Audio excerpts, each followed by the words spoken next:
pourquoi l'M23 est venu à Kinshasa? C'est la question que tu as posée, n'est-ce pas? Et ils donnent la réponse. Ils sont venus réclamer l'accord signé le 23 mars. Ils vont réclamer cet accord auprès de qui?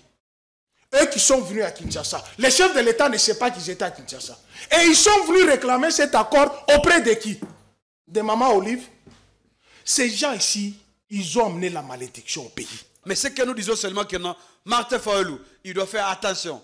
Parce que s'il continue à jouer le jeu de ses pouvoirs finissants ici, je pense que non, il y aura ce qu'on appelle ça la colère populaire.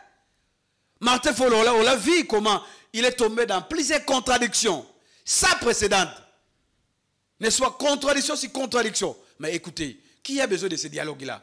N'est-ce pas? Lorsque vous évoquez la question des coïncidences ou pas, ou bien un agenda préparé, mais écoutez, nous continuons à observer, moi je vais dire à notre population, à ceux qui nous suivent, les peuples congolais, doivent savoir que non, Martin Fayulu, sauf changement, il va raconter ce qu'il dit le mot demain. J'interpelle ici dans votre plateau, j'interpelle les services de renseignement, j'interpelle les services comme l'ANER, la DEMIAP. Ils doivent travailler ensemble, n'est-ce pas? Et y compris les services extérieurs de notre pays pour traquer cette dame qui a terni même l'image de nos services. Et même du régime. Vous savez que, du régime, bien sûr, quand on ternit l'image du régime, on ternit également l'image des services, c'est tout le deux à la fois. Dans tous les pays du monde, il y a des services d'intelligence. Et il y a un but, protéger la République, la nation. Partout ça existe. Mais chez nous ici, vous savez, à chaque fois, il y a toujours des révélations. Voilà pourquoi j'interpelle ceux qui gèrent les services. Cette dame, vous devez travailler ensemble. Mais il n'est plus au pays depuis quelques heures. Elle est signalée à Bruxelles. L'état des possibilités nécessaires, juridiques. Comment mettre la main sur la dame? Même si elle est rentrée dans son pays d'adoption, n'est-ce pas? Mais l'État congolais, et comment il a des moyens. Comment a-t-elle quitté le pays, sachant qu'elle est recherchée par la justice congolaise? Ce sont des questions que vous et moi nous continuons à nous poser. J'interpelle ici dans votre plateau, j'interpelle les services de renseignement, j'interpelle les services comme l'ANER, la DEMIAP. Ils doivent travailler ensemble, n'est-ce pas? Et y compris les services extérieurs de notre pays pour traquer cette dame. À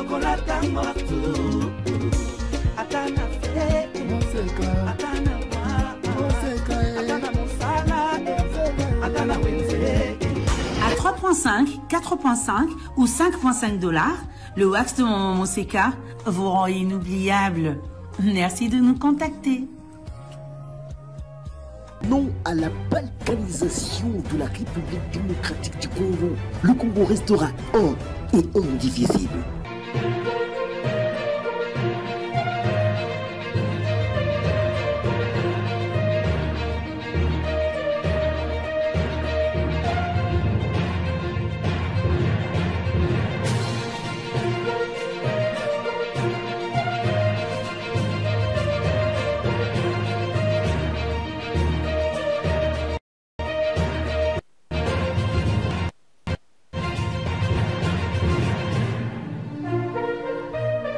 Il est bien important de travailler sur ce qui est rare, existentiel et même identitaire, que de travailler sur ce qui est commun et essentiel. Car lorsqu'on travaille sur ce qui est essentiel, on risque d'attirer la considération ou avoir la considération des autres. Mais lorsqu'on travaille sur ce qui est rare et identitaire, non seulement on fait quelque chose, mais on crée quelque chose. Nous avons le réel plaisir d'être encore là au présent pour vous servir, vous présenter ce nouveau numéro de votre émission Politicon. Bienvenue si vous venez de nous rejoindre, vous êtes des milliers à nous regarder à travers le monde. Merci de votre confiance. Si vous nous regardez pour la première fois, nous vous invitons à vous abonner à notre chaîne et activer la cloche des notifications pour ne rien manquer de nos contenus. Beaucoup de sujets, beaucoup de choses sur lesquelles nous allons revenir avec l'invité que nous avons fait venir à ce jour. Avec lui, nous allons aborder l'adresse du chef de l'État, Félix Tshisekedi Antoine, à la tribune des Nations Unies. Il est revenu sur un certain nombre de choses. On va décortiquer son discours et qu'est-ce que ce discours peut changer par rapport aux besoins des Congolais, par rapport aux aspirations les plus profondes du peuple congolais qui attend pain et paix. On va aussi parler de l'affaire Jacques Ndala avec un nouveau rebondissement. Jacques Ndala a porté plainte contre Denise Dussochoa. Et cette femme, nos sources renseignent qu'elle n'est plus sur le territoire congolais, contrairement à l'information qui a été diffusée, qu'elle serait aux arrêts. Pour l'instant, il n'est pas question de cela. Elle aurait déjà traversé les frontières nationales. On va revenir sur tout ça avec beaucoup de questions que nous allons nous poser. Le dialogue. Martin Fayoulou, après avoir lancé l'appel au dialogue, il est signalé aux États-Unis. Une rencontre en vue avec les chefs de l'État qui se trouvent aussi à New York. Est-ce qu'une coïncidence ou encore un agenda bien planifié entre les deux personnalités qui semblent, depuis un certain moment, flirter? Nous avons l'honneur de recevoir sur ce plateau. L'homme nous revient. Jeannot Lopembe, merci d'être venu. Merci beaucoup, cher ami. Comment vous allez? Non, dans l'ensemble, ça va bien. Dieu fait grâce. Nous continuons le combat, nous sommes là. Malgré la pluie, des dégâts enregistrés ça et là, parce que chaque fois quand il pleut sur la ville, il y a des dégâts ça et là, surtout que on ne pensait pas à la saison, à la nouvelle saison, surtout à la saison de pluie qui arrive avec tout ce qu'on connaît. Non, mais les problèmes, c'est ce qui nous gère avec les gouvernements en place. Vous savez que Kinshasa, c'est parmi de grandes agglomérations dans le monde actuellement. Malheureusement, ce qui nous gère, ne tient pas compte de ça. Nous venons de terminer avec la saison sèche et maintenant c'est la saison de pluie. Et que jusque-là, aujourd'hui, il n'y a pas de signe où on voit le gouvernement central ou carrément le gouvernement provincial puisse être déjà prêt à faire faire face contre aux dégâts de pluie. Malheureusement, c'est le contraire, comme vous le savez très bien. Il y a eu déjà la pluie à Kinshasa. Je pense que Kinshasa regorge au moins 24 communes et que je crains que non, peut-être au cours de tout au long de la journée ici, nous aurons peut-être des informations à ce qui concerne des dégâts matériels. Ce n'est pas facile. On dit toujours que non, gouverner, c'est prévoir. Mais avec le régime de l'IDPS, avec l'actuel gouvernement provincial, M. Daniel Bumba, et son vice-gouverneur Edi Yeli, je pense qu'il n'y a pas eu cette vision-là de pouvoir prévenir déjà en amont. Je vis, il y a eu lancement, une ou deux routes ici à Kinshasa, mais ça ne suffit pas. Il faut travailler parce que j'ai craint que Est-ce que le problème, c'est pas au-delà de la ville-province de Kinshasa? Parce que ça doit être une politique au niveau national même. Mais la politique au niveau national, nous avons des ministres. Quelle est la politique au niveau du ministère de l'Environnement?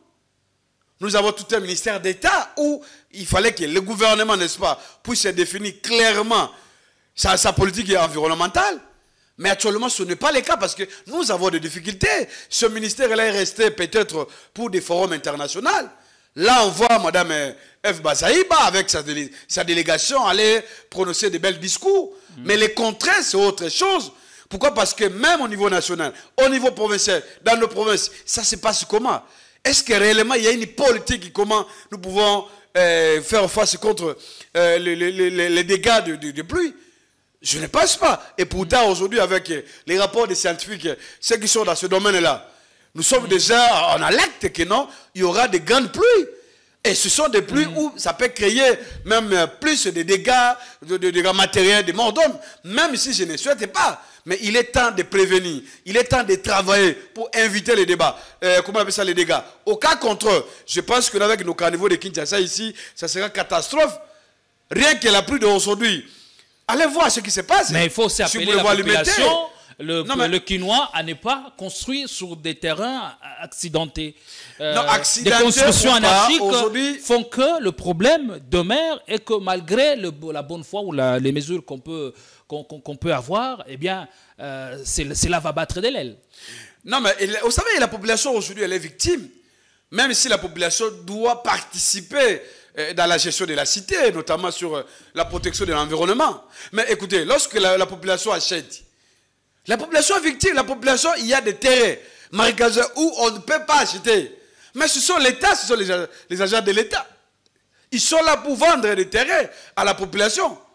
Vous voyez, donc je partage votre point de vue là, et que nous comme peuple, nous comme une population, nous avons aussi intérêt de prévenir, de protéger notre environnement autour de lui, de ne pas jeter des chasseurs ou bien des bidons plastiques dans nos carnivores. Mais au-delà de tout ça, j'ai toujours interpellé, c'est d'abord beaucoup plus l'État. L'État, vous savez, l'État ne se plaint pas. L'autorité de l'État doit agir, n'est-ce pas? S'il y a encore des comportements pareils dans nos communes, c'est parce que l'État est totalement absent. On ne sent pas l'État dans nos quartiers, dans nos avenirs. Mais si l'État existe réellement, avec son plein pouvoir, je pense que non, il est possible, avec une éducation citoyenne, on peut toutefois trouver des solutions sur cette question. Allez, merci beaucoup, Jean Lopembe. Vous avez fait une entrée. Mais aussi, on apprend que on continue à publier des résultats des examens d'État. On appelle ça deuxième session. Et quelques scènes de liesse ont été observées depuis 2 jours. Hier encore, j'ai moi personnellement assisté à ça. Des finalistes, des gens être aux anges parce qu'il y aurait recours, il y aurait délibération, et cela s'est passé avec succès. Qu'est-ce que vous pensez par rapport à tout ça? Ces problèmes, on pensait qu'il a été jugulé, mais il nous tient à la gorge et il revient. Non, mais il faut d'abord reconnaître, dit ici dans ces prestigieux plateaux, que ce sont parmi des innovations du régime de l'IDPS. Parce que dans notre pays, depuis 1960, vous savez que nous avons un régime éducatif très rigoureux concernant le traitement de l'examen d'État. Mais depuis que M. Tshisekedi Tshilombo est là, le régime de l'IDPS, ils ont inventé cela. Une innovation négative. Une innovation, mais écoutez, c'est négatif. Ce n'est pas positif. La session de l'examen d'État, c'est l'unique session. Il n'y a pas de recours. Mais qui a instauré des recours actuellement? Posez la question aux différents ministres de l'IDPS. Ce sont eux qui ont innové cela. Et quand on parle de délibération, sur quels critères finalement on est en train de délibérer? C'est ça aussi le problème. Est-ce que dans la loi, vous savez, dans la loi, est-ce que ça existe d'abord? Dans le traitement de correction de l'examen d'État, il n'est pas prévu de recours. Parce qu'on sous-entend qu'il y a des examens préliminaires au niveau de l'école. N'est-ce pas? Donc l'école a déjà préparé ses points et que l'examen d'État aussi, il y a aussi le nombre de pourcentages déjà bien avoir calculé. Mais ici, il est question que le peuple doit savoir que non, c'est l'innovation du régime de Tshisekedi Tshilombo. Ils sont beaucoup plus spécialisés dans l'innovation, dans la négativité. Là, on prône la politique de la on dit comment, la politique de la réussite. Il faut à tout prix que tout le monde réussisse. Mais ce n'est pas normal, ce n'est pas bien. Ça, ce n'est pas bien. Ça, au contraire, encore détruit l'enseignement. Voilà pourquoi nous disons que non, vous savez, à notre époque, même si ceux qui pensent que non, ceux qui parlent que non, voilà, c'est Tshisekedi Tshilombo qui a matérialisé la gratuité de l'enseignement, non, pas du tout. Parce que nous disons régulièrement que non, ce n'était pas Tshisekedi Tshilombo. Même à notre époque, nous l'avons fait, mais de manière progressive. On n'a pas voulu directement détruire l'enseignement. Et aujourd'hui, c'est les contrôles sur le terrain. Il suffit de faire la comparaison entre notre époque et l'actuelle époque de Tshisekedi Tshilombo. Vous verrez que non, il y a des problèmes sérieux dans l'enseignement. Au jour d'aujourd'hui, vous savez qu'il y a toujours la grève. J'ai suivi M. Bosco Bala. Il est le président des syndicats des enseignants aussi. Il a dit, il est revenu là-dessus, que la grève continue. Ça pose un problème. Ici, à donc à ce jour, le gouvernement n'a pas encore répondu aux attentes, malgré les revendications des enseignants. Des rencontres entre syndicats et le gouvernement congolais, mais en réalité, il n'y a pas des avancées. À un certain moment, on semblait avoir trouvé un terrain d'entente. C'est l'impression qu'on donne au peuple congolais. Quand vous voyez les ministres, ils sont là avec des costumes, de belles cravates, et au finish, ils font une déclaration. Que non, nous avons trouvé une solution. Mais en réalité, ce n'est pas le cas. Parce que vous savez, dans notre pays, nous avons intérêt, n'est-ce pas? Le secteur de l'enseignement, c'est parmi les secteurs clés pour le développement d'une nation. Parce que la nation, c'est aussi l'intelligence. Nous devons avoir quand même des élites Pour préparer des élites et comment ils vont gérer le pays. Mais il faut d'abord commencer par la base. L'éducation des bases, c'est quoi? Par bien former. En dehors de la maison, n'est-ce pas? De nos maisons respectives, c'est d'abord l'école. Il y a l'église et il y a l'université et tant d'autres milieux où on peut avoir l'éducation. Mais l'école, d'abord, l'école, c'est la base des bases. Mais aujourd'hui, regardez cette base fondamentale-là. Est-ce que réellement il y a encore l'espoir? Le système éducatif est à reformer de fond en comble, parce qu'aujourd'hui, nous posons la question si un diplômé, par exemple, en latin philo, est-ce qu'il est encore à son pays? Un diplômé en commercial, qu'est-ce qu'il peut faire pour son pays? Puisque déjà à ce niveau-là, il suffit d'avoir un diplôme d'État.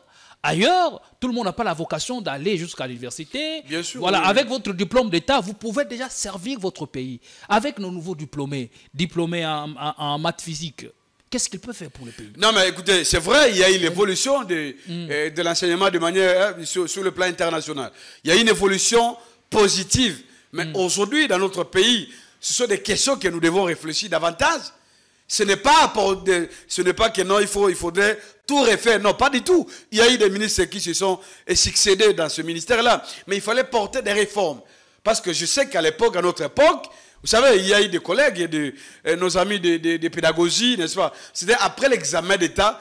Dès que vous avez votre examen d'État, vous pouvez aller directement commencer à enseigner. Même dans nos territoires, dans nos villages, ça existe encore. Et au moins, parce que là-bas, vous savez, on a gardé quand même, comment on appelle ça, des véritables enseignements, la transmission de la matière. Parce que dans un territoire, vous verrez que non, il n'y a pas de licenciés. Il n'y a pas de gradués. Ce sont des diplômés qui dispensent les cours régulièrement dans les écoles primaires. C'est parce qu'ils sont, ils sont préparés, ils sont bien formés. Ils sont exactement préparés à enseigner. Ça, c'est et on leur donne des cours des éléments qu'il faut pour... voilà, il y a des cours élémentaires autour de ça. C'est comme aujourd'hui avec la philo. On prépare demain dans la société. Parce on prépare les gens à devenir quoi? Avec la philo. C'est vide, on apprend le latin. Non, mais les seuls cours d'option là-bas. Même, écoutez, à part les cours d'option, il y a d'autres cours. On sait que non, les latin, c'était parmi des cours phares, n'est-ce pas? Pour la formation des élèves au niveau de la philo. Mais aujourd'hui, il y a d'autres cours. Il y a les Français, il y a aussi l'anglais. On prépare des avocats, de meilleurs avocats. Pour la République, de meilleurs magistrats, de meilleurs professeurs. N'est-ce pas? De meilleurs hommes dans la société. Ce n'est pas seulement une catégorie des gens. Non, non, non. Merci beaucoup. Mais aujourd'hui, ça pose un problème. Parce qu'ici à Kinshasa, il suffit seulement de voir. Je ne peux pas généraliser la situation. Je sais que non, il y a des meilleures écoles. Nous avons su de meilleurs élèves. Quand vous le racontez, ça veut dire que non, c'est ça le Congo. De meilleurs produits. Mais en dehors de ces meilleurs produits-là, il y a aussi des produits où on ne peut pas étaler sur la place publique. Merci beaucoup. Et là, c'est le gouvernement. C'est le travail d'un gouvernement. Parce que dans d'autres pays, nous, vous et moi, nous allons passer. Nous allons laisser nos générations futures de continuer ce travail, de continuer ce combat pour le Congo. Donc, nous avons intérêt de mettre beaucoup plus l'énergie par rapport à l'éducation. Allez, merci beaucoup. Il y a lieu vraiment que ce secteur de l'enseignement soit reformé, de manière à permettre à la nation d'avoir des cadres sur lesquels compter demain, parce que c'est très important.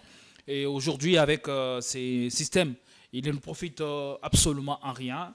Il y a lieu de réfléchir. C'est le débat, un débat national sur cette question permettrait à ce que l'on puisse arriver à l'objectif. Et j'espère, nous avons bon espoir que l'objectif est atteignable. Voilà, aujourd'hui on apprend qu'il y a des recours, des délibérations, je ne sais pas comment ça s'organise. Non, mais il faut poser la question là. C'est pour cela que les diplômes perdent de plus en plus sa valeur, les diplômes congolais. Mais écoutez, ça c'est un débat national, hein, même lorsque vous quittez notre pays ici, vous vous présentez avec votre diplôme et vous devez passer d'autres tests nécessaires, des confirmations par rapport à ces diplômes-là, parce qu'il y a beaucoup plus aussi des doutes. N'est-ce pas? Ça, c'est une réalité entre nous. Mais il est question beaucoup plus d'interpeller aussi Madame la ministre. Depuis qu'elle est là, est-ce que réellement, pourquoi elle a autorisé ça? Madame Raïssa Malou. Madame Raïssa Malou, voilà. Pourquoi il a instauré cette histoire-là? Pourquoi Raïssa Malou? Pourquoi elle n'a pas cassé quand même, stoppé cette histoire des recours-là? C'est qu'elle aussi, elle est dans la, comment on appelle ça? Elle est dans la stratégie, soit dans la politique de son prédécesseur, mais c'est Tony Mwaba. Allez, à qui nous avons beaucoup plus dénoncé dans votre plateau ici. Donc Mme Raissa, elle a intérêt de nous expliquer pourquoi avoir créé, instauré, n'est-ce pas, les recours pour l'examen d'État. Voilà, merci beaucoup. Depuis quand? On va revenir sur ça prochainement. On prend l'actualité. Vous avez suivi l'intervention, l'adresse du chef de l'État à la tribune des Nations Unies à la 79e session de l'Assemblée générale de l'ONU. Il est revenu sur beaucoup de sujets, notamment sur la situation sécuritaire dans l'est du pays. Il appelle à des sanctions contre le Rwanda. Il appelle à la communauté internationale, aux États-Unis notamment, à sanctionner le Rwanda. D'abord, comment vous jugez cette adresse du chef de l'État sur le plan de la forme et du fond? Non, mais d'abord, sur le plan de la... Je vais répondre directement à votre question. Sur le plan de la forme, je crois que là, il n'y a pas de problème. On sait que le discours est bien préparé, et fignolé, Fatih parle très bien. Il est très bien, ça, ce n'est pas un problème. Le problème, c'est beaucoup plus, pour moi, j'estime, c'est le fond de son texte. Parce que je n'ai pas l'impression, mais nous devons dire à notre population, à ceux qui nous suivent, que non, le président de la République, une fois de plus, M. Tshisekedi Tshilombo, il a raté l'occasion de fixer encore le monde. C'était une opportunité pour lui, n'est-ce pas, de dire devant les conseils de la nation que non, voilà, j'ai beaucoup supporté, il est temps que moi, comme président de la République, je puisse défendre l'intégrité territoriale de notre pays. Malheureusement, je suis parmi ceux qui sont déçus, n'est-ce pas, par rapport à ce discours-là. Pourquoi? Parce que le président de la République, M. Tshisekedi Tshilombo, il a fait que des répétitions. Il n'y a pas autre chose. Il n'y a pas des éléments nouveaux. Il n'y a pas une innovation dans son discours. Et d'ailleurs, même, vous savez que dans son discours-là, le président, M. Tshisekedi Tshilombo, il n'était pas... On ne l'a pas attendu. Son discours était pratiquement vide. Il n'y a rien du tout. Parce que les éléments de fond dans son discours, il y a beaucoup plus de la répétition. Combien de fois le président a demandé déjà la sanction contre le Rwanda? Combien de fois il a fait presque dans tous les forums du monde? Mais il n'y a pas de résultats. Et vous trouvez que c'est un discours alarmiste? Non, alarmiste, mais je vous dis, il n'y a rien du tout. Le monde n'est pas avec le Congo. N'est-ce pas? Le président de la République, devant la tribune des Nations Unies, il n'était pas attendu.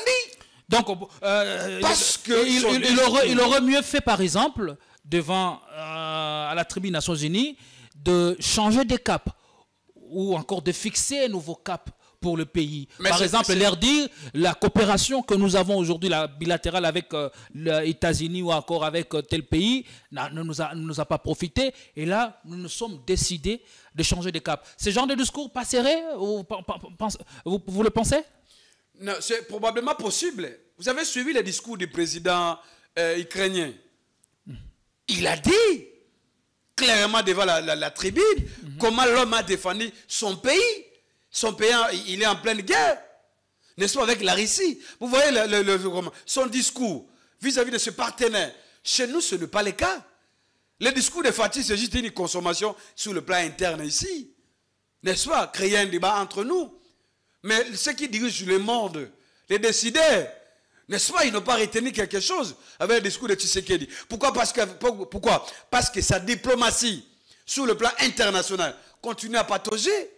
Cette diplomatie t'a vanté ici sur le plan interne, n'est-ce pas, ne donne pas beaucoup plus de résultats sur le terrain. Aucun pays du monde, aucun pays, il suffit de voir tous les présidents qui se sont succédés dans la tribune des Nations Unies. Aucun pays a soutenu le Congo. Aucun pays. Sauf l'Angola qui est désigné comme le médiateur. L'Angola, il vous dit, écoutez, il a une recette. L'Angola, il a un discours neutre. Écoutez, non, il n'a pas un discours neutre. Il a présenté sa recette sur probable proposition d'un accord qui va chuter par les dialogues. Alors, vous appelez les autres à venir vous aider. Qu'est-ce que vous faites concrètement? Quels sont les efforts que vous êtes en train de consentir, les sacrifices que vous êtes en train de consentir sur le terrain pour que le monde sente que réellement au Congo, les choses sont en train de bouger et il y a lieu de venir vous aider partant déjà de ce que vous faites? Non, mais sur le plan interne chez nous ici, il n'y a pas des efforts. Parce que pour attendre des renforts des autres, le soutien des pays amis, n'est-ce pas? Vous comme une nation, comme une république, il faut qu'il y ait changement. Il faut, bien sûr. Il y a une volonté de parce faire... Parce que sur le plan interne ici, il n'y a pas des efforts. Nous ne lançons pas de messages forts à l'endroit de ceux qui décident. Il n'y a pas des échos sur le terrain, sur le front, où sont des résultats. C'est comme ça le monde a tout. Moi je dis aux Congolais que le monde entier, nous sommes victimes aujourd'hui, on nous a tourné les dos par la mauvaise politique de diplomatie de Tshisekedi Tshilombo. Parce que sa diplomatie n'a pas de résultats, il n'y a pas de stratégie nécessaire. Comment nous pouvons contrecarrer Paul Kagame, que ceux qui décident dans le monde puissent aller directement sanctionner et prendre même des sanctions de manière ciblée contre les dirigeants rwandais. Malheureusement, c'est le même discours, c'est la même rhétorique de Tshisekedi Tshilombo. Mais le monde nous a refusé. N'est-ce pas? On ne nous écoute pas. On ne nous prend pas au sérieux. Oh, mais bien sûr, le mot c'est ça. Devant les conseils de la nation du monde, nous ne sommes pas sérieux. Parce que pourquoi? À chaque fois, il y a des contradictions. Dans le discours de M. Tshisekedi Tshilombo, il y a des contradictions. Tantôt il dit ici comme ça, dans là-bas il dit autre chose. Et tout ça, le monde nous observe. N'est-ce pas? Souvenez-vous, aujourd'hui, nous n'avons pas de bonnes relations avec les Kenyans. Mais le président kenyan, William Ruto, il a dit que faut-il lui-même, il a reconnu que ce sont des Congolais. N'est-ce pas? Ce n'était pas des Rwandais. Mais pourquoi changer de contradictions? Pourquoi tas de contradictions? Sur le terrain, il n'y a absolument rien du tout. N'est-ce pas? Je vois que dans son paragraphe, il y a un paragraphe où Tshisekedi aujourd'hui, il est d'accord pour le dialogue, mais il ne dit pas clairement.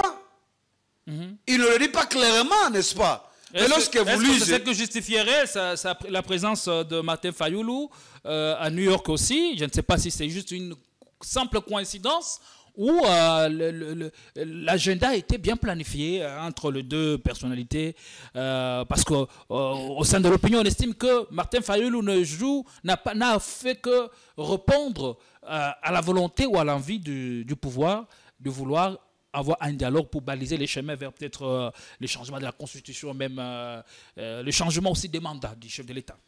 Non, mais vous savez que depuis Martin Fayulu, il a lancé ce débat, la fameuse proposition.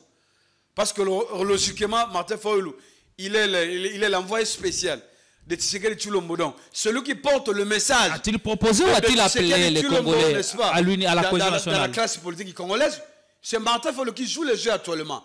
Et qu'au jour d'aujourd'hui, vous savez que Martin Fayulu, il est totalement vomi par les peuples. Il ne plie encore les soldats du peuple. Parce que pourquoi? Parce que Martin Fayulu, il s'est tombé le plus bas possible. Qu'est-ce qu'il est devenu? Non, mais écoutez, il est devenu, c'est un nouveau allié de Tshisekedi Tshilombo dans l'opposition. Fayulu travaille, n'est-ce pas, pour comment obtenir la révision de la Constitution. Un nouvel allié de Fachi, mais on ne le voit pas dans les institutions. Écoutez, mais attention, vous savez. Il a gardé sa ligne, il fait bande à part, eh bien, on ne le voit pas dans les institutions. Pourquoi direz-vous cher ami, c'est un nouvel allié de Fachi? Je suis politique, je vous parle des choses que moi je maîtrise très bien. Nous sommes en politique. Nous savons comment ça se passe. N'est-ce pas? Mais ce que nous disons seulement que non, Martin Fayulu, il doit faire attention. Parce que s'il continue à jouer le jeu de ses pouvoirs finissant ici, je pense que non, il y aura ce qu'on appelle ça la colère populaire. Martin Fayulu, on l'a vu comment il est tombé dans plusieurs contradictions, sans précédent. N'est-ce pas? Contradiction sur contradiction. Mais écoutez, qui a besoin de ce dialogue-là? N'est-ce pas? Lorsque vous évoquez la question des coïncidences ou pas, ou bien un agenda préparé, mais écoutez, nous continuons à observer, moi je vais dire à notre population, à ceux qui nous suivent, les peuples congolais, doivent savoir que non, Martin Fayulu, sauf changement, il va raconter Tshisekedi Tshilombo demain, au pays de Oncle Sam. Sauf changement. Il est prévu une rencontre mais entre Fachi et Fayulu demain. Entre les deux, ils vont se rencontrer. Ça serait une rencontre secrète. Sauf changement des agendas. Loin de toutes les caméras du monde. Mais oui, Martin Fayulu, c'est possible. C'est possible. Mais moi, je forme l'opinion. Autour de ça, peut-être, Martin Fayulu est allé faire les rapports à son chef. Vous direz qui est M. Tshisekedi Tshilombo. Osez ça parce qu'ici à Kinshasa, tellement qu'il est beaucoup plus surveillé. Il craint qu'un Congolais puisse capturer ou prendre une photo. Alors, ils ne sont pas ennemis. Ils ne sont pas ennemis. Martin Fayulu doit comprendre que non, n'est-ce pas? Nous avons intérêt d'appliquer beaucoup plus l'article 64 de la Constitution au lieu de jouer le jeu avec les pouvoirs de Tshisekedi. Et que je sache, Martin Fayulu n'est pas l'ennemi de Félix Tshisekedi. D'ailleurs, il a toujours appelé comme son frère. Mais ce sont des frères. Si la coïncidence ou l'agenda de Tshisekedi coïncidait avec celui de Martin Fayulu, il est à New York, où est le mal? Pourquoi il ne se rencontre-t-il pas? Non, mais vous savez, d'abord, moi je sais que Fayulu, vous savez, avec Fayulu, mais Tshisekedi Tshilombo, ce sont les deux frères de la même église. J'aurais appris que Martin, il ne plie aussi dans l'église Philadelphie, qu'il aurait changé l'église. Mais ça, ce n'est pas notre problème. Peu importe. S'il n'y a aucun problème. Ils sont congolais, mais pourquoi ils ne se rencontreraient-ils pas? Mais ce qui est important, c'est quoi? Dans votre plateau, je dois dire au peuple congolais que non, Martin Fayulu, aujourd'hui, n'est-ce pas? Cette rencontre-là, c'est pour faire les rapports. C'est pour doubler peut-être des stratégies. N'est-ce pas? Comment nous allons faire passer cette idée dans l'opinion, surtout au sein du Fonds commun pour le Congo. Parce que jusqu'à peu du contraire, tant qu'il y aura prétendu dialogue ou pas dans ce pays et qu'il n'y aura pas la participation de Kabila Kabang et sa famille politique, je pense que non, vous allez totalement échouer. Et qu'aujourd'hui, nous, au niveau du Fonds commun pour le Congo, la famille de Kabila, n'est-ce pas, nous ne sommes pas prêts pour parler quelconque dialogue. Parce que nous savons que non, nous avons tellement de calaisons, nous connaissons, n'est-ce pas, la stratégie de Fatih qui ne respecte absolument rien du tout. Et que Martin Fayulu, s'il continue dans ce jeu-là, il doit prendre le courage d'adhérer au moins officiellement à l'Union sacrée. Parce que nous sommes non partants. Donc, si je vous comprends bien, il n'est pas possible qu'un opposant rencontre un chef de l'État en exercice parce que c'est le premier serait opposant à celui qui dirige le pays. C'est ça votre compréhension ou encore la compréhension même de la politique congolaise? Non, mais écoutez, tout à l'heure, je vous ai démontré, n'est-ce pas, que Martin Fayulu, il est le porte-parole de Tshisekedi Tshilombo dans l'opposition, dans la classe politique congolaise. Aujourd'hui, il est comme son porte-parole. Donc, c'est tout à fait normal que non, c'est ce que vous comme pensez. un porte-parole, c'est ce que vous puisse pensez. aller faire les rapports à son chef sur la situation générale, c'est sa mission. N'est-ce pas, de lancer un prétendu quelconque dialogue dans l'opinion nationale. Ça, c'est clair. N'est-ce pas? Mais c'est de leur droit. Moi, je pense que non, c'est de leur droit d'aller se rencontrer, n'est-ce pas? Inventer beaucoup plus de choses. Parce que si vous lisez, vous comprenez la réaction de Martin Fayulu. N'est-ce pas? Même les thématiques où Martin Fayulu veut que nous puissions dialoguer. N'est-ce pas? Vous verrez que non, ces thématiques-là, il y a des réponses simples. D'où vous verrez la réponse, c'est dans les cas du pouvoir. C'est le pouvoir qui a tout détruit, l'unité nationale, la cohésion nationale. C'est le pouvoir qui est responsable de ce débâcle. S'il n'y a plus la cohésion, c'est le pouvoir de Tshisekedi Tshilombo. Ce n'est pas Martin Fayulu de rappeler cela. Il fallait dénoncer plutôt, dénoncer la dictature, mais il ne le fait plus. Est-ce que vous avez l'avis que Martin Fayulu puisse condamner ne fût-ce que, n'est-ce pas, ce qui s'est passé l'histoire de Jacques Ndala ici? Des révélations pareilles. Vous avez vu comment Martin Fayulu, il a dénoncé cela? Nulle part. Le Raïs Kabila disait, lorsque les mots ne sont pas plus forts que le silence, vaut mieux se taire. Est-ce que n'a-t-il pas adopté la stratégie du recteur de l'université de Kara? Oui, c'est vrai, de ce terme. Mais écoutez, vous savez, il y a des sujets qui touchent la République, qui touchent notre vie. Les sujets tels que cohésion nationale, c'est des sujets importants. C'est ça les sujets importants. Ça touche à la vie des Congolais. Les droits de l'homme, c'est aussi des sujets importants. Le respect des droits de l'homme, c'est d'abord constitutionnel. Il faut respecter les droits fondamentaux. Mais avec le régime ici, c'est le contraire. Allez, merci beaucoup, Jean Lopembe. On va prendre une courte pause avec l'aide de la réalisation. Ils vont nous proposer, c'est pas l'intervention, une courte intervention du discours du chef de l'État à la tribune des Nations Unies. C'était lors de la 79e Assemblée Générale de l'ONU.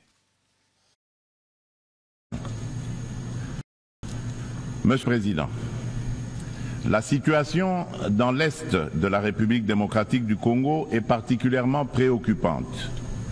La résurgence du groupe terroriste du M23, soutenu par le Rwanda, a provoqué une crise humanitaire sans précédent avec près de 7 millions de déplacés internes.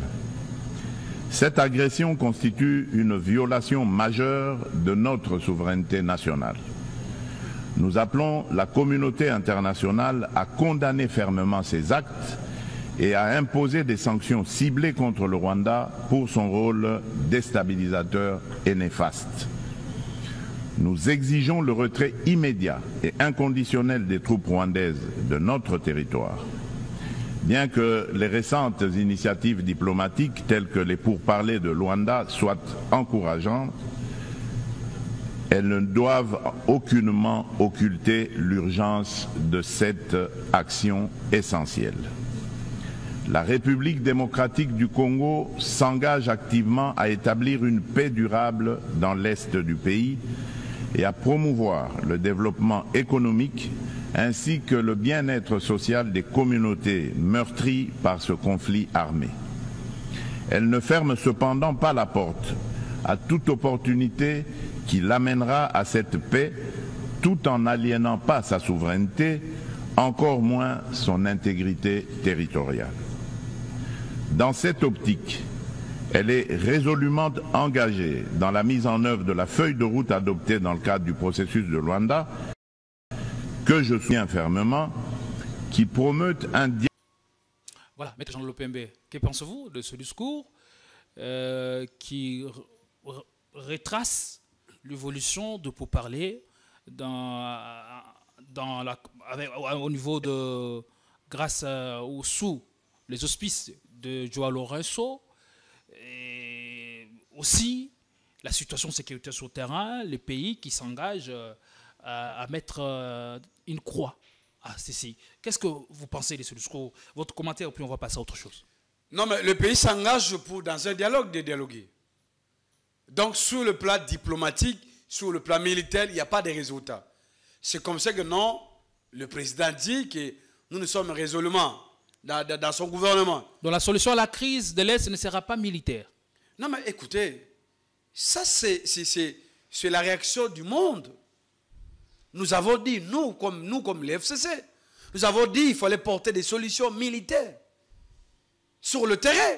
Parce qu'à chaque fois, lorsque le président, M. Tshisekedi Tshilombo, il demande les retraits immédiats des troupes rwandaises, mais écoutez, nous l'avons déjà attendu à chaque fois, non? Ce n'est pas pour la première fois. Voilà pourquoi je vous dis, c'est un discours de répétition. Il y a eu beaucoup plus sur les éléments qu'il est revenu lui-même. Nous avons déjà attendu cela presque dans tous les forums, dans toutes les circonstances internationales. Il revient là-dessus. Il n'y a pas de résultats. Ce sont les pays occidentaux qui continuent à soutenir le Rwanda. Contrairement à notre position, contrairement à notre diplomatie. Si les Occidentaux, n'est-ce pas, ils ont la confiance de soutenir encore le Rwanda, c'est parce que le Rwanda travaille avec sa diplomatie. Mais pourquoi notre voix jusque-là, ça pose un problème? Il appelle au retrait de troupes rwandaises du territoire congolais. Entre-temps, l'on crée une mission de mutualisation pour traquer les FDLR. Mais comment cela se fera-t-il? Est-ce que...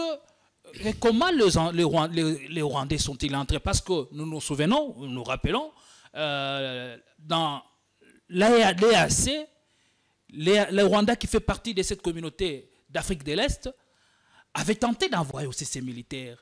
À un certain moment, il y a des médias qui avaient communiqué sur ça, en affirmant qu'il y aurait même des troupes rwandaises déjà sur notre sol, de manière officielle, dans le cadre de l'EAC. Mais qui nous a menés dans l'EAC? Ce que les responsables, c'est Tshisekedi Tshilombo. Nous l'avons dit, ce n'était pas une priorité pour notre pays d'adhérer dans cette communauté-là. Mais il ne nous a pas écoutés, comme d'habitude. N'est-ce pas? La question de l'entrée des troupes rwandais ou pas, écoutez, s'il vous plaît. Vous savez que nous avons les accords de mutualisation avec l'armée ougandaise pour traquer encore le FDL et tant d'autres groupes armés. Et l'Ouganda n'est pas non plus un bon ami. Et pourtant l'Ouganda, n'est-ce pas, c'est démontré à travers plusieurs rapports que c'est l'Ouganda qui agresse aussi le Congo. Vous avez déjà vu le Congo puisse dénoncer cela? C'est le silence radio. Le gouvernement congolais incapable de convoquer ne fût-ce que l'ambassadeur ougandais. N'est-ce pas? Où en sommes-nous avec cette coopération-là? La mutualité entre nos FARDC et l'armée ougandaise. Ces derniers temps, on n'en parle plus. N'est-ce pas? Tout ça parce que c'est la mauvaise politique de Tshisekedi Tshilombo dans notre pays. Allez, merci. Il n'y a pas une meilleure politique dans ce conflit. N'est-ce pas? Il fallait imposer la paix de façon militaire. C'est très important. Le Rwanda, en aucun cas, le Rwanda n'est pas prêt de retirer ses hommes. Rwanda qui contrôle nos territoires sous la faiblesse de Tshisekedi Tshilombo et son gouvernement. Comment quelqu'un pareil qui pille le Congo, n'est-ce pas, qui pille encore nos minéraux, va retirer ses hommes? C'est pratiquement impossible. Il fallait l'imposer encore. Il fallait imposer comment on appelle ça, comme rapport de force. C'est rapport de force. Mais sous le terrain, c'est autre chose. Vous savez, il y a quelque chose de Luanda. Mais écoutez, cette feuille de route-là, ça va prendre combien de temps dans notre pays? La question aussi que est-ce que il va respecter cela? C'est ridicule que dans notre pays, au jour d'aujourd'hui, 64 ans après, que nous sommes devenus incapables, n'est-ce pas, d'écraser les petits pays comme le Rwanda. C'est déplorable. Les petits pays, sur base de quoi? Par rapport à la démographie? Non, mais sur base même de la démographie et de la population. Parce que si dans notre pays, avec les régimes... Mais ce n'est plus ça qui fait la force des États. Actuellement, la force des États, c'est l'organisation, la vision et tout ce que vous... Mais chez nous, les privilèges... Donc on continue à appeler Rwanda petit pays. Cher ami. Loin de nous de faire l'apologie du Rwanda, mais cher ami, sur le terrain, c'est autre chose. Si dans notre pays, nous n'avons pas eu le régime de l'IDPS, je crois qu'on allait déjà écraser le Rwanda. Regardez la priorité du régime de l'IDPS. C'est d'abord de piller le Congo. Dans les détournements. N'est-ce pas? Dans les surfacturations. Dans les corruptions. C'est ça le régime de l'IDPS. Voilà. Nous avons perdu beaucoup plus de millions de dollars. Au lieu d'organiser notre armée, au lieu d'équiper, n'est-ce pas? Au lieu d'acheter des logistiques nécessaires, capables d'affronter les ennemis. Tous les pays voisins. Malheureusement, c'est le contraire. Aujourd'hui, le Congo, le discours de Tshisekedi, il se répète. Dans la répétition, il se plaint toujours. Toujours il se plaint. Non, l'autorité ne se plaint pas. Imposer au Rwanda ces rapports de force. On a compris. Merci beaucoup, Maître Jean Lopembe. On passe à autre chose. L'affaire Jackie, nous revenons sur ça parce qu'il y a beaucoup d'éléments. Beaucoup d'éléments que vous ne connaissez peut-être pas, que nous allons vous les dénouer ici. Et donc, d'abord, il faudra rappeler ici que Jacques Ndala, qui est sous embargo, il aurait bien souhaité venir répondre à notre invitation. Et entre-temps, la dame qu'on présente au nom de Denise du Sochoa, Mukendi, le média a semblé annoncer son arrestation il y a peu, mais nous venons d'apprendre qu'elle ne serait pas sur le territoire congolais. Et depuis quelques heures, ou deux jours, ou un jour, je ne sais pas trop, elle est signalée à Bruxelles, son pays, de son second pays. Voilà. Le pays qu'il a adopté. Voilà, je ne sais pas entre les deux qui a adopté. C'est le pays qui a adopté Denise ou c'est Denise qui a adopté ces pays-là. Voilà. Maître Jeannot Lopembe, qu'est-ce que d'abord ça vous fait de savoir que nos compatriotes sont soumis à un traitement dégradant jusqu'au point de leur arracher leur dignité dans les locaux de l'ANER? Non, mais vous savez, cher ami, cette question nous a totalement bouleversés dans nos têtes.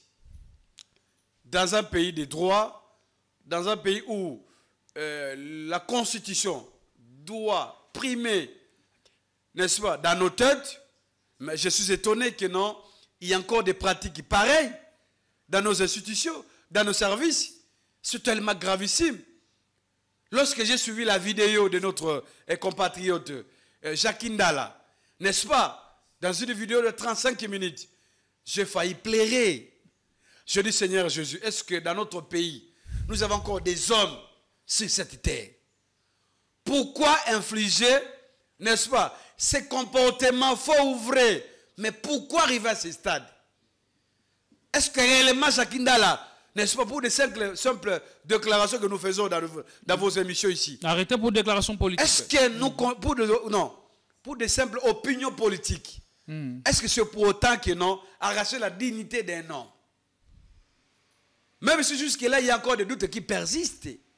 Oui, je voulais qu'on en parle parce que beaucoup de gens disent que Jakindala est en train de faire tout un mythe autour de ça. Et aussi connaissant la folie de Denise du Sochoa, est-ce qu'il n'a pas raconté des choses pour se faire juste attendre au sein de l'opinion? Et voilà, du coup, l'opposition politique récupère. Non, mais vous savez, moi je vais répondre sur cette question-là. Il y a un principe en droit.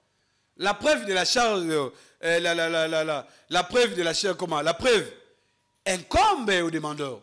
Ça veut dire, lorsque Jakindala a dit, c'est qu'il a des preuves sur cette question.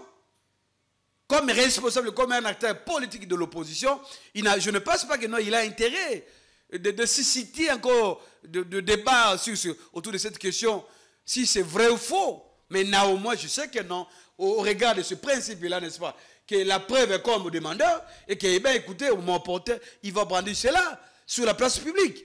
Je n'aimerais pas parler ici, la dame ici, comment elle s'appelle encore? Denise. Il y a une femme de... N'est-ce pas? De peu de modestie. Vous savez, cette dame, elle a terni même l'image de toutes les femmes kassaïennes. Nous devons reconnaître cela. Vous savez que moi j'ai épousé une femme kassaïenne. Je connais les femmes kassaïennes. Il y a des femmes intelligentes dans l'espace Grand Kasaï. Ce sont des femmes qui respectent les us et coutumes de leur communauté. Mais regardez les propos de cette dame.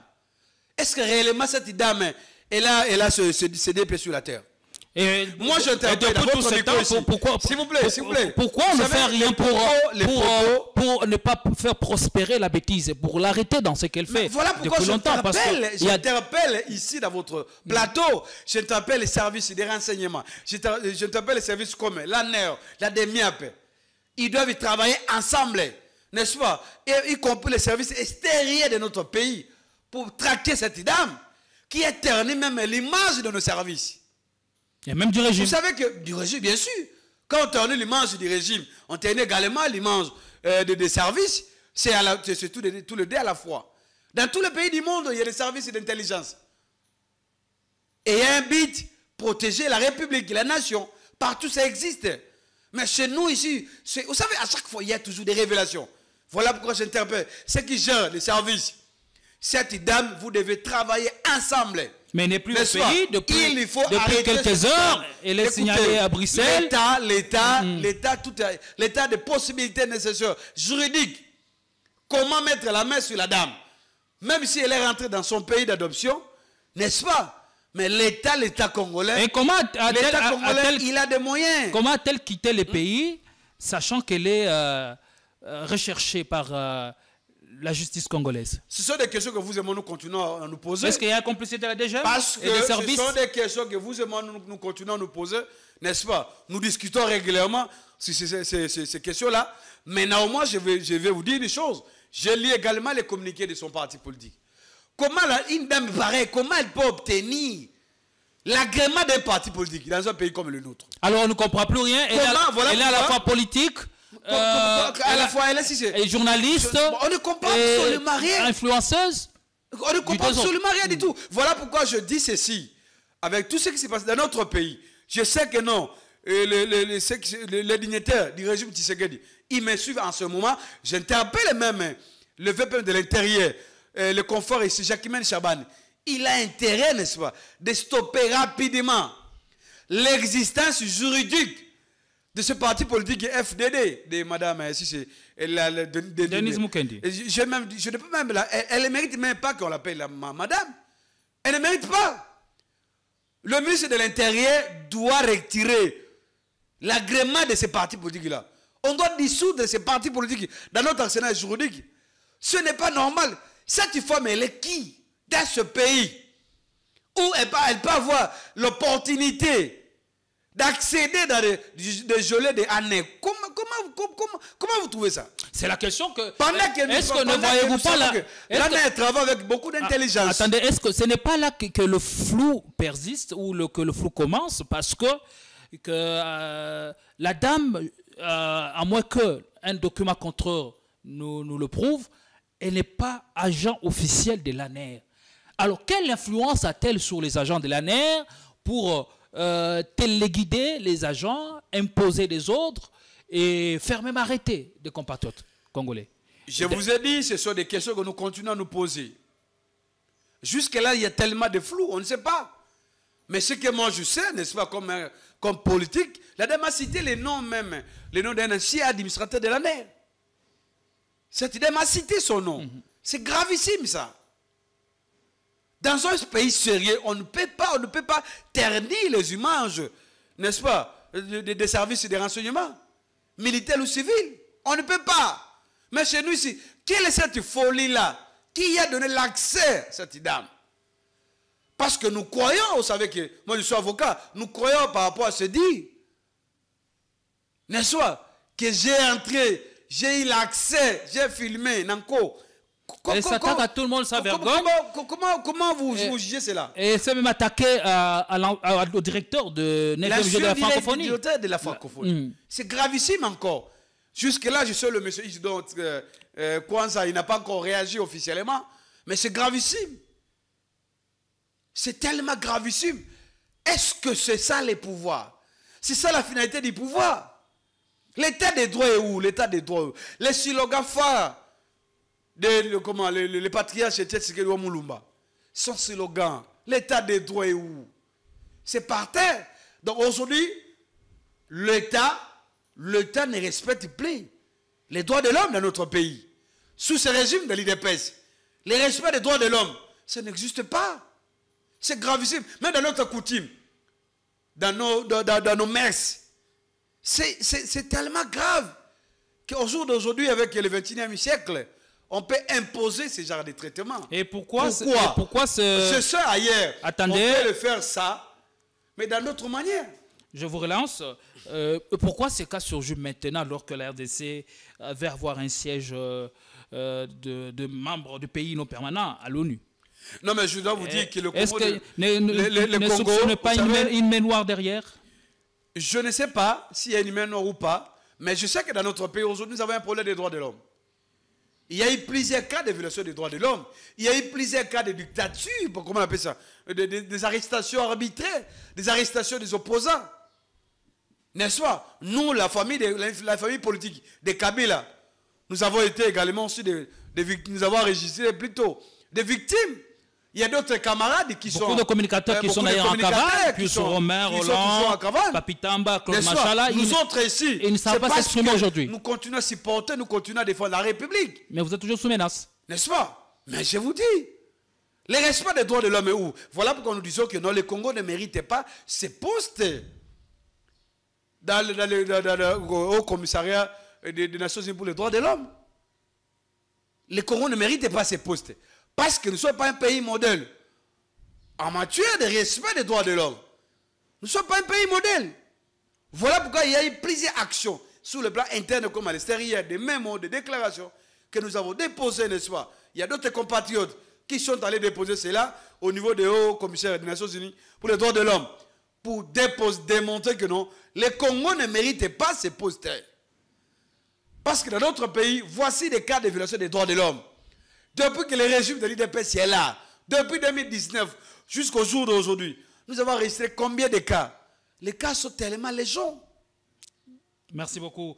Et la justice promet de mener des enquêtes, faire toute la lumière sur les cas on peut dire, des cas de présumé viol qu'aurait subi notre compatriote Jacques Ndala. Il est sous embargo et là il ne sait pas... on ne sait pas le recevoir, évidemment. Et comment avez-vous d'abord apprécié la lettre ou le contenu de la lettre du cabinet du ministre de la Justice, Constant Moutamba, au procureur? Non, mais comme vous le savez très bien, Moutamba, il est un avocat, il est avocat comme moi. Mais ce que je regrette beaucoup plus dans son fonctionnement depuis qu'il est à la tête de ce ministère de notre souveraineté également, c'est parmi les ministères de la souveraineté de la République, je constate que non, il y a beaucoup plus de ratés que des réalités sur le terrain. J'aurais voulu que Moutamba puisse faire un simple bilan. Depuis qu'il est venu à la tête de ce ministère, combien de communiqués où Moutamba a donné, n'est-ce pas, des injonctions au procureur général après la Cour de cassation et la suite des autorités judiciaires.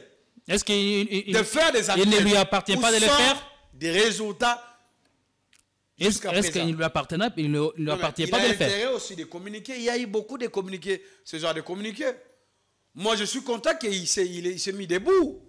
Que Moutamba, il a fait ce communiqué-là. Donner les injonctions, mais Moutamba doit savoir.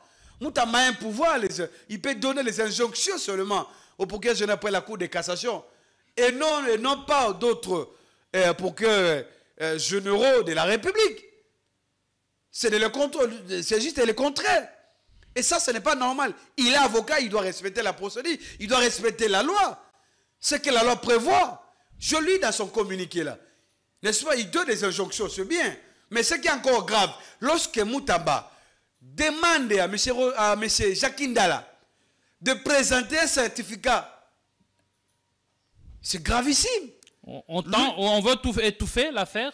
Non mais écoutez. Ou la vérité? Écoutez, cher ami, lui il ne peut pas, il n'a pas ce pouvoir d'ordonner à M. Jacques Ndala de présenter un certificat médical. Il aurait bien fait de se limiter à demander au procureur. Ce revient au magistrat instructeur du dossier, parce que je sais que non, Jacques Ndala, via ses avocats, ont déjà déposé la plainte, n'est-ce pas, au niveau de la Cour de cassation, et nous attendons la suite de la procédure, de l'instruction. Mais Moutamba, là encore, c'est encore une bourde pour Moutamba. C'est une bourde. Il n'a pas le droit de demander à chacun de brandir ce certificat médical. Est-ce que c'est une bourde ou c'est fait à dessein pour tenter d'occulter la vérité? Non mais écoutez, la vérité c'est dans la justice.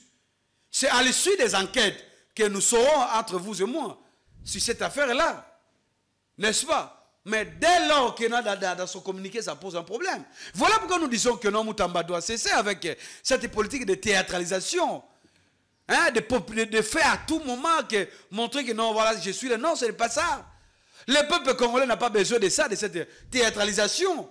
Quand nous voyons même où Moutamba continue à faire sortir des prisonniers ou bien même ceux qui sont dans le régime de détention préventive, je pense que non, il y a un problème.